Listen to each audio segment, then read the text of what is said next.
होलिका राक्षसी नसूनही तिला मातेचा दर्जा आणि पूजनही, पण का? वाचा गर्भितार्थ। 13 मार्च 2025 रोजी होळी आहे। दरवर्षी होळीच्या मुहूर्तावर आपण होलिका दहन करतो।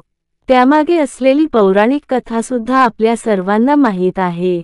परंतु मनात प्रश्न निर्माण होतो की होलिकेने प्रल्हादासारख्या भक्ताला जाळण्याचा प्रयत्न केला, त्या होलिकेचे हजारो वर्षांपासून पूजा करण्याची प्रथा का आहे? आपण अजाणतेपणी चुकीच्या गोष्टीचे तर समर्थन करत नाहीये ना?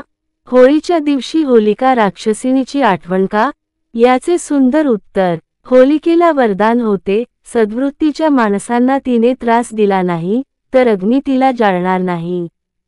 परंतु हिरण्यकश्यपूच्या सांगण्यावरून तिने भक्त प्रल्हादाला जाळण्यासाठी मांडीवर घेतले। त्या दिवशी नगरातील सर्व लोकांनी घराघरात अग्नी प्रज्वलित केला आणि त्याने प्रल्हादाला जाळू नये अशी प्रार्थना केली। प्रल्हादाने लोकहृदयाला जिंकले होते। अग्नीने लोकांची प्रार्थना ऐकली। होलिका जळून खाक झाली आणि प्रल्हाद अग्निदिव्यातून पार होत नरश्रेष्ठ झाला।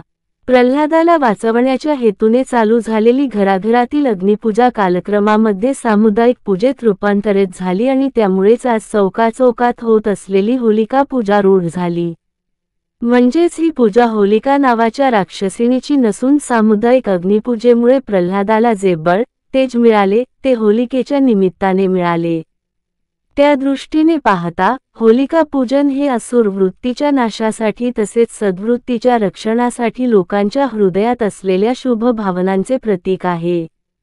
म्हणून आपण तिला माता म्हणतो आणि आई जशी आपले सगळे अपराध पोटात घेते, तशी होलिका माता आपले अपराध पोटात घेऊन जाळून टाकते। म्हणून आनंदाने होलिका दहन केले जाते। होलिका दहनामुळे खुश झालेल्या लोकांनी उत्सव साजरा केला। आनंदाच्या वातावरणाने रंगीत बनलेले लोक एकमेकांवर रंग, गुलाल उडवू लागली।